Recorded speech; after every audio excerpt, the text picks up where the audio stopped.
Thank you very much for having me. I am excited to be here. Thank you all for being here. Today's presentation is called Keys to Making Great, I should say fantastic, 360 VR experiences, because that's what we're trying to do, right? We want to make them exemplary. Can I see that, please? I got some notes on there. Thank you so much.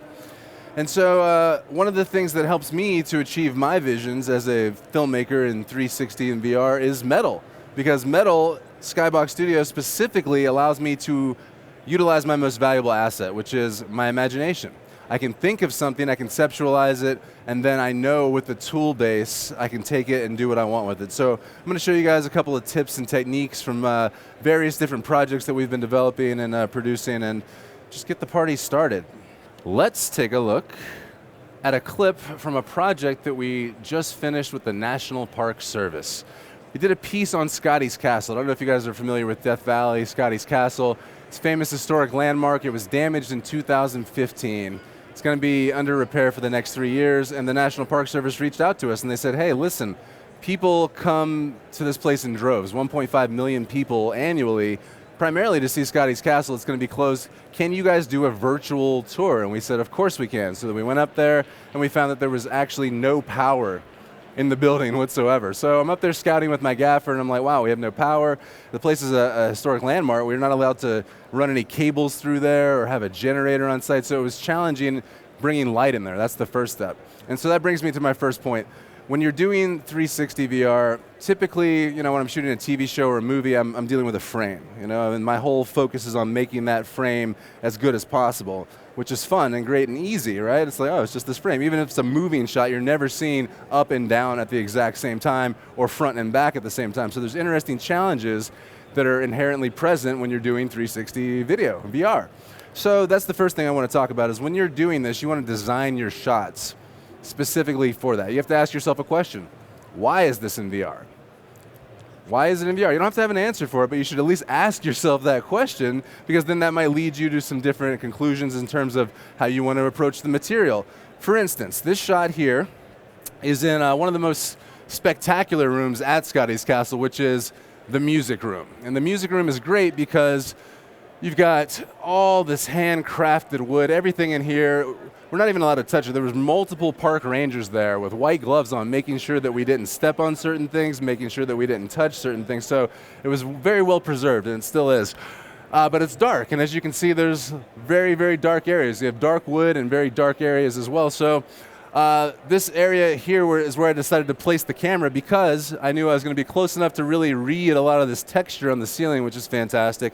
And I would also be able to see some depth in there, as well as see this piano and all this music that they had sort of hidden in here. And it's hard to see up here, but if you're watching it in the headset, these details really pop. So the first thing I wanted to do was get some light on this wall right here. So what I decided to do, first and foremost, was we decided to use battery-powered lights, which ended up making it really easy to put lights in different places. A lot of the lights we used had magnet mounts on them, and there's a lot of metal, and we had to ask them specifically, can we put our magnet-mounted lights on this? And they would say, yes, you can, and then we were able to splash little pools of light. So for this particular shot, I'll scrub through here. And why I keep turning around, I got it right in front of me. You can see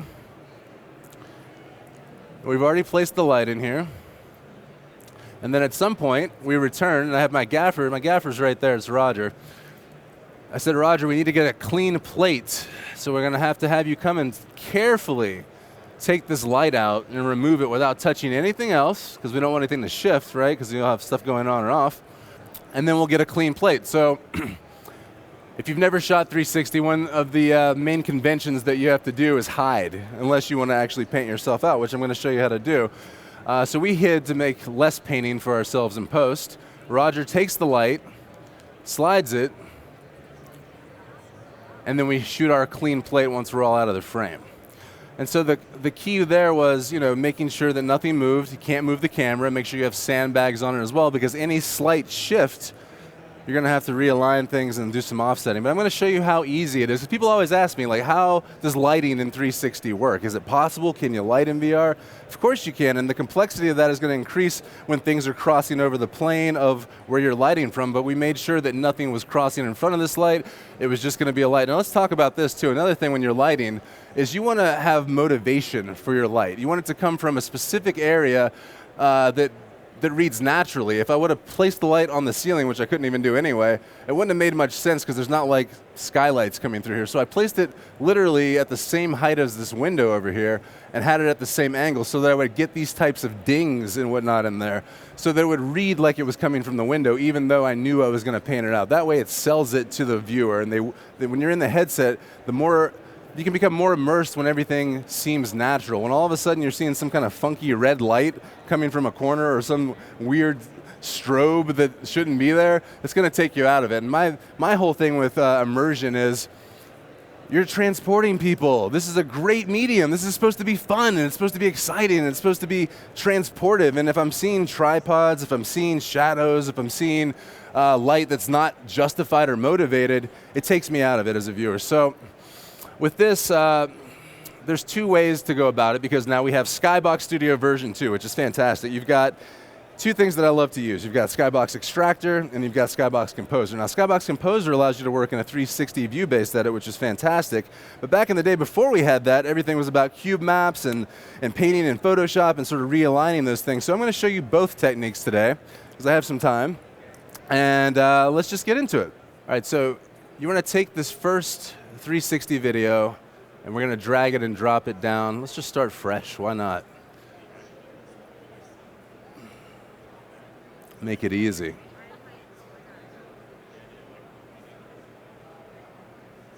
Oh, here we go. I got it right here.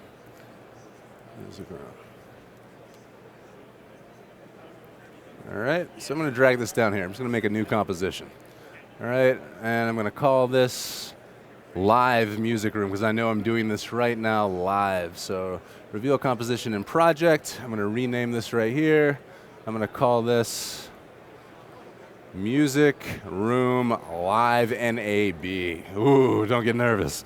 Okay, so now we got that. Okay, so like I said, there's two ways to approach this. We can do Extractor or we can do Composer. I'm going to show you Composer because that's the new feature in Skybox Studio version 2. And if you don't know where that is, it's right down here under Window. You go to Skybox Composer. Yes, okay, Preferences, cool, let's go there. And Allow Scripts, perfect. Once you do that, Composer should pop right up here, and you can place this right over here to the side or just let it float, whatever you want to do. We'll just keep it there for ease of use. Now, you want to hit Add 2D Edit on here. And what that's going to do is going to pop open this little window right here. You want to select your sequence, which is Music Room Live NAB. The width of our shot is 3840. So we're going to put that in right here. And then we're going to say Add 2D Edit. Now that pops up our 360 viewer. You can hit the C key, just for your camera. And that lets you move around. So we can see the issue right here, right? We've got our light in the frame, but this place is gorgeous. And once you're in 360, you can start to see all that detail I was talking about. And now you can understand why I placed the camera where I did. Normally this over here without the light, as you'll see in a second, is really dark. So let me pan over here and show you the issue. So I'll scrub through the timeline where the light's not there. See how all that detail sort of goes away up in here when I don't have the light? Let me click back so you can see the difference. Wow. I really wanted to be close to this window. I wanted to be close to the organ. I wanted you to be able to see all of that. So I said, okay, great. I'll put a light over here. It's motivated by this window, but I got to shoot a clean plate. So let me duplicate this layer so you can see what happened. Copy, Control C, Control V. So this top layer, I'm going to call it my matte. And we're going to use that to cut out this light. Now there's a couple things to consider here. All right. The roof, as you can see, it doesn't look naturally lit. It looks like this type of light is a little bit more harsh than what's coming through the window right here. So I'll show you how we get to that in a second. But first, let's just cut the light out itself. This took a little bit longer with Extractor. I'm going to show you how quick it is with Composer. So you've got your shot. You want to set your edit. Now let's go back to organization. It's really easy to stay organized with Mettle right here. You go to Edit. I'm going to change the name of this. Uh-oh. It's thinking. Let it think.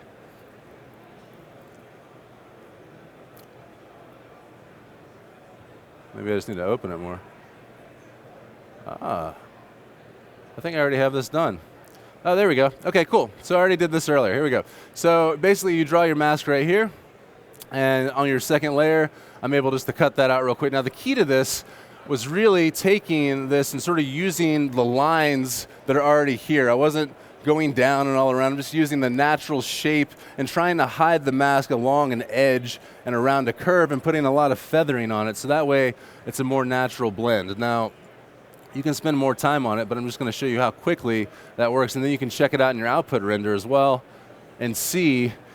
Now, that's not finessed at all, but that's a quick and dirty pass at it. Now, another thing I want to do is I want to get this to be a little more diffused as well. So let's go up here, let's add another edit. So we'll say add another 2D edit, and we'll do this on Skybox Studio version 2. Oh, that's interesting.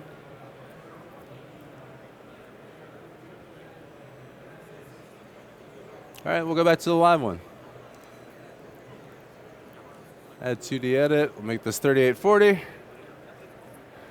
And then we'll go back to our live. All right, so I'll do this live for you guys right here. Hit G to open up your mask key.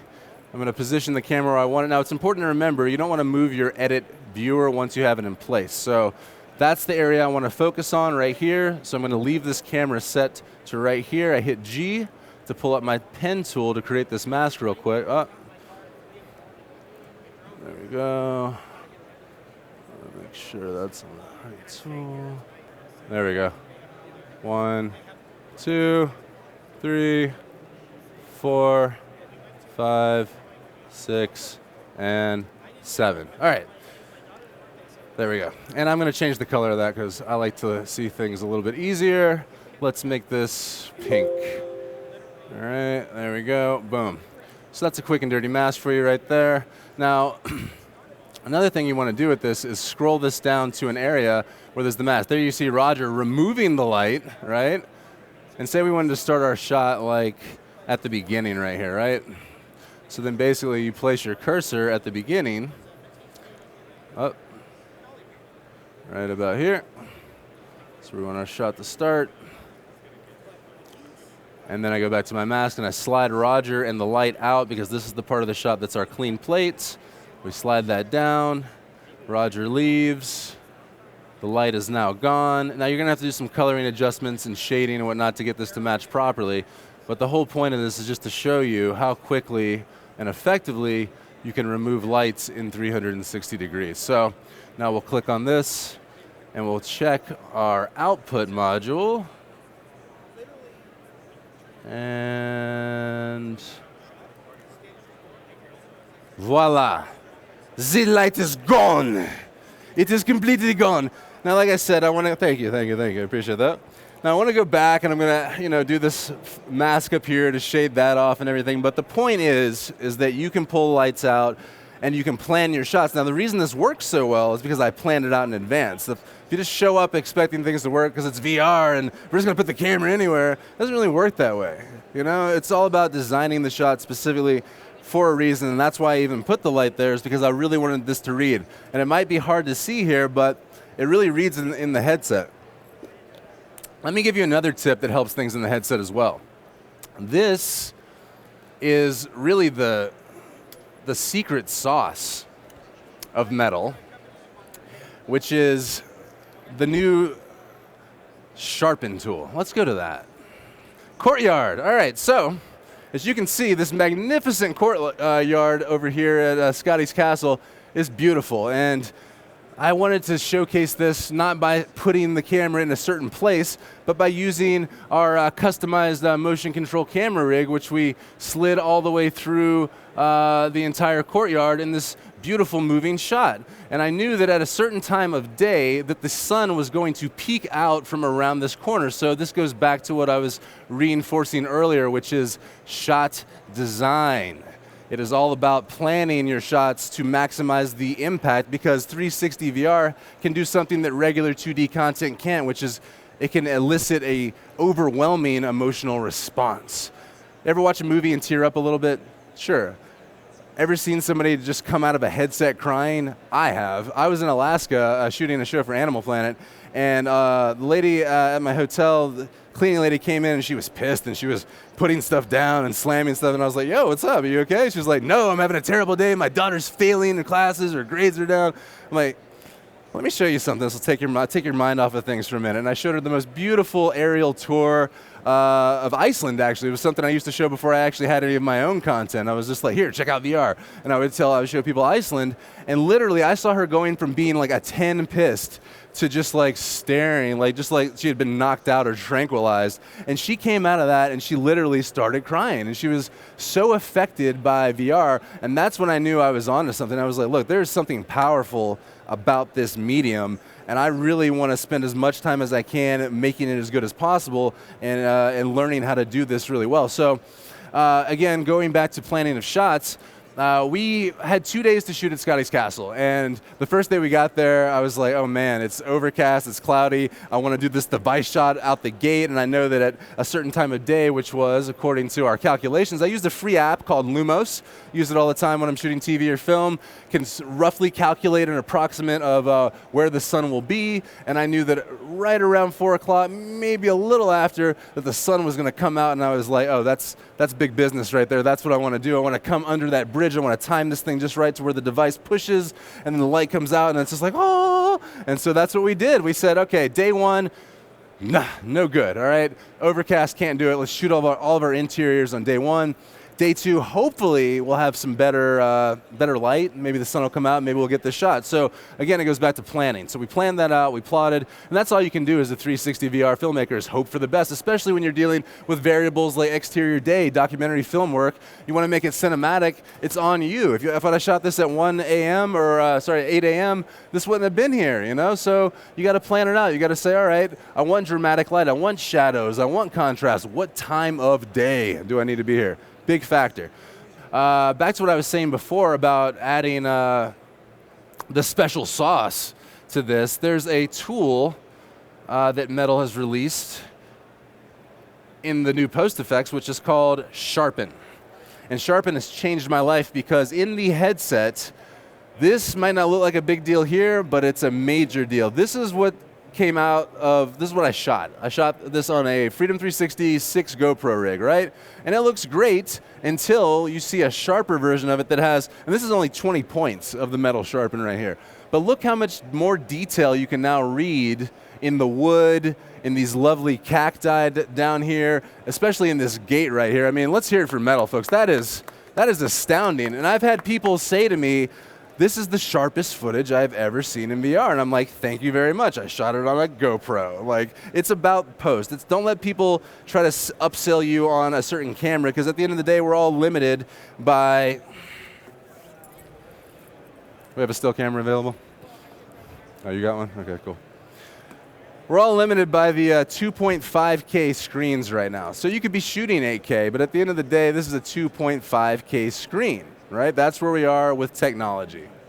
Fortunately, but unfortunately. Fortunately, because we're able to hide certain mistakes and certain things that otherwise would be really, really bad. Unfortunately, it's not as immersive as it would be if you had an 8K display, I'm sure, but we'll get there. In the meantime, in between time, I don't want to see anything if it doesn't have this on it because it's just soft to me. Like, I look at it and I'm like, it's soft. It just looks soft. This is a major deal. So I'll show you live. I'll show you right here. All right, so that's without, and that's with. And let's go in a little tighter, because this fence has a tremendous amount of detail on it. We actually staged the opening shot of the piece with the park ranger doing a host bit in front of the opposite gate, right? And let me go full resolution. Okay, so that's with the sharpen, and that's without. And that's only 20 points, but when you get down to the pixels like that, I can now see shapes, right? And you can actually, ooh, wait, let's go back to the plants. It's another cool area to see where this really takes effect is right here. Soft, sharp. Again, that might not look like a big deal in here, but if you're in a headset with something strapped to your face for 5 minutes and it's this close to your face, it's a pretty big deal. It's pretty substantial. So every shot I do now has this on it to some degree. Some less, some more. Just depends on the shot.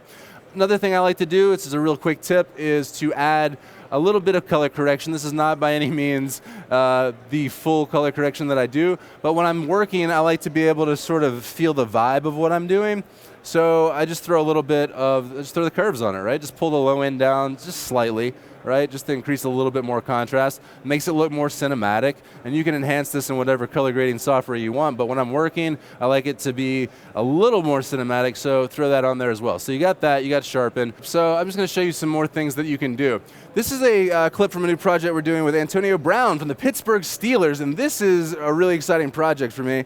Big fan of AB, and we have a workout scene here in a mansion in the Hollywood Hills, and we're introducing some characters. We've got OBJ there, Odell Beckham Jr., we've got some other friends in there, some trainers, we've got my dog Pudding, and I want to introduce all these characters in one shot. Now, if I'm doing this in 2D conventionally, I've got character intro shots where I'm pushing into people's faces and then title cards flying in, stuff like that, right? We've all seen it.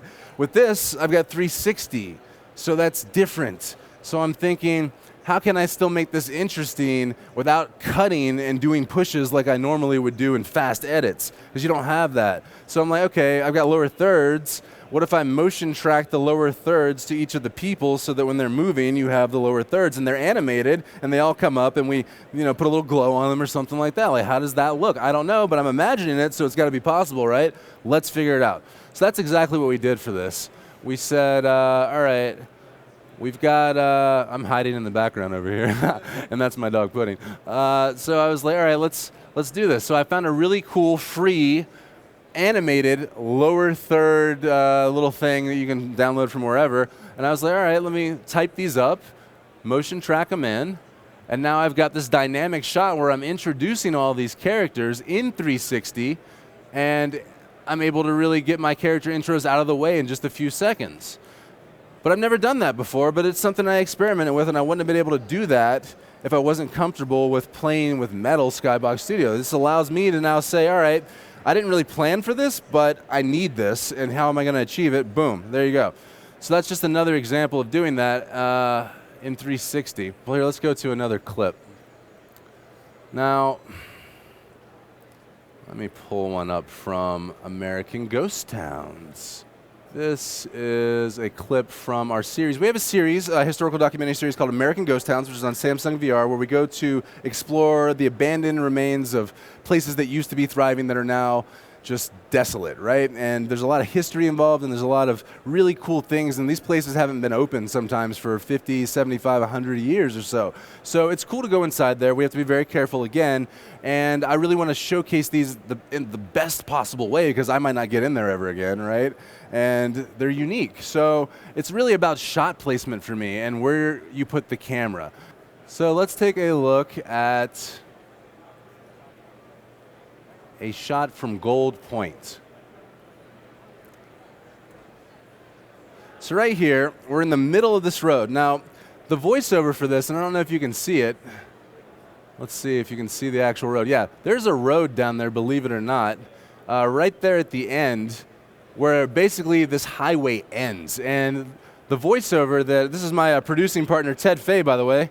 Uncle Ted, as it were. Let's hear it for Uncle Ted. He's fantastic, great host. His voiceover says, at the end of the road at Gold Point, right?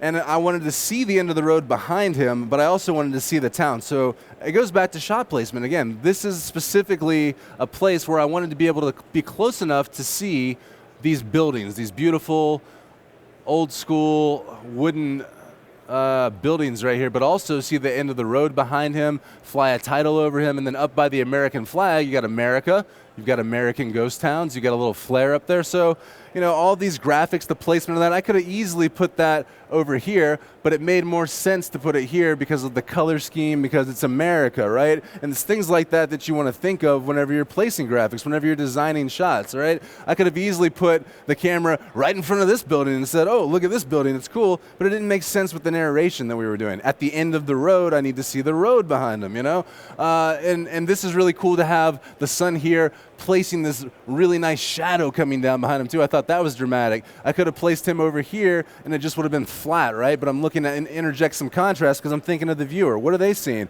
Oh, as soon as you get in the headset, what do? You look around. Oh, there's a really cool shadow. Oh, there's American ghost towns and that sort of thing. So you sort of have to put yourself in the place of the viewer. That's my number one tip, is consider the viewer. Consider what this experience is going to feel like, because this is not just another video. This is we hope it's an emotional journey. We hope it's transformative. We hope it transports the audience to Goldfield, Nevada, and they learn something at the end of it. That's the whole purpose of our series. Was we explored the marketplace and we said, all right, there's a lot of cool experiences, there's a lot of cool one-offs, but there's not a lot of serialized episodic content. Certainly nothing historical that's like teaching or educational. So we have a long history of doing documentaries together. We've done 6 documentaries on Death Valley. We did a series called Weird Tales about the strange and mysterious happenings that took place in the desert. So we just took what we knew as filmmakers and said, let's not try to reinvent the wheel because of this VR thing. It's cool, obviously, but let's stick to our traditional methods of filmmaking. Let's stick to narration. Let's stick to voiceover. Let's stick to well-composed shots and use our strengths and translate those over to VR. And so that's what we do. So let's go through this and check out a couple other shots. Now this, and there was some tricky stuff in here. I know it might look like it's all right now, but especially this. Like, do you know how many masks I had to put in here? This shot, when stitched, was a disaster. This was an absolute disaster. This pole was cut in half. This thing, I couldn't even read any of this text hardly. Because I've got a 6-camera GoPro rig, and I'm really close to something. So obviously, issues, parallax, right? So I'm here, and it's a great shot because you've got a backlit tree. So anytime you can get the sun behind a tree, instant bonus. Pro tip, cinematography, backlit trees look great, right? Sun's behind the tree.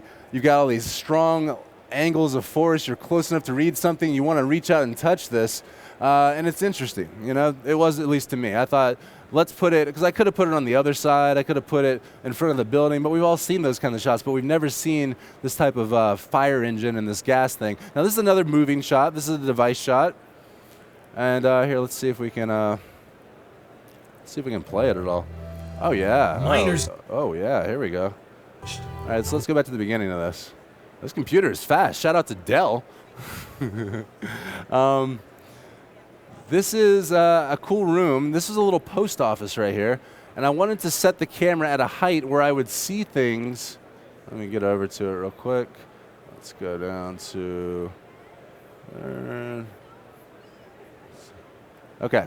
So I positioned the camera in a way to where I could see things in this display case, because this was really cool.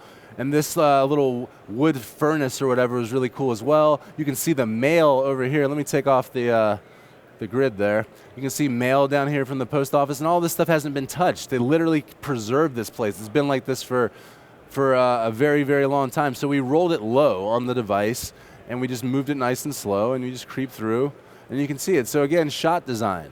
I knew this was a very spooky room, and they had baby dolls in here. I didn't know what that was about, but I said, all right, it's creepy. I've got light coming in over here. I don't want to put the camera on the other side of this table. I want to put it back here so that it's backlit and it's silhouetted, and you've got a little bit of light that's hitting the dolls. So again, it's just like filmmaking, except you have to consider a lot more. You have to think, all right, I'm the camera. What do I see from this camera? Okay, is that cool? Is it not cool? What about this camera? What does this camera see? And sort of go around and say, all right, do I need to be higher? Do I need to be lower? So before I shoot any shot, I sort of stand right where the camera is and just look around. And I say, all right, well, would this be better up here? Would this be better down low? And I think just taking that extra time really makes a difference. For instance, in this one, yeah, so it's shot placement, it's just considering the viewer. Oh, here's another example of flying graphics. So this shot here, let's pull this up too in a 360 window, so that way you guys can sort of see the effect a little bit more pronounced. Let's go to video preview. We'll go in here. Oh yes, we'll pull up our Mettle Skybox VR player. Now this is something that I usually work in a Rift. But sometimes I like to go back and forth between the preview window and this. So we'll put it on monoscope, it will come back. There we go. Is this seeing this at all? Maybe, maybe not. Well, I won't do that right now. We'll edit that out too. Are there any questions? Ooh, this is a cool shot. This is a car mount. Another moving shot. Find this remnant of the Wild West at the end of the road. So that's our end shot right there. I wanted to sort of have a nice outro where the title was going to come flying up the road, right? So I said, all right, we've talked about this end of the road. We've added some new voiceover to talk about the end of the road again. Let's actually put the camera at the end of the road. And so we did that right there. You can see on the edges right here that the end of the road is there, and then that's when you go into Gold Point. And I said, all right, wouldn't it be cool if the title just sort of rushed up at us at the end too? So again, another thing I was able to sort of design through just sort of thinking through what the piece was about. And then of course you've got your credits at the end. You want to do a little car mount shot to showcase a little preview for the next episode. Now if I want to, I can go in there and do some removes and get rid of these shadows and things, but I just sort of left that as it is. But all that was done with Mettle Skybox Studio. Added those graphics with Mettle, gave this some titles right there. Just really simple stuff. Leveled my horizon because this was not a level shot at all. It was very all over the place, but doesn't look too bad while moving, right? Doesn't look like it's going to make anybody throw up. So that's all done with Skybox Studio. Well, thank you guys for being here. Thank you for having me, Nancy and Chris, and Mettle, and thank you for your time. I'm James Hall.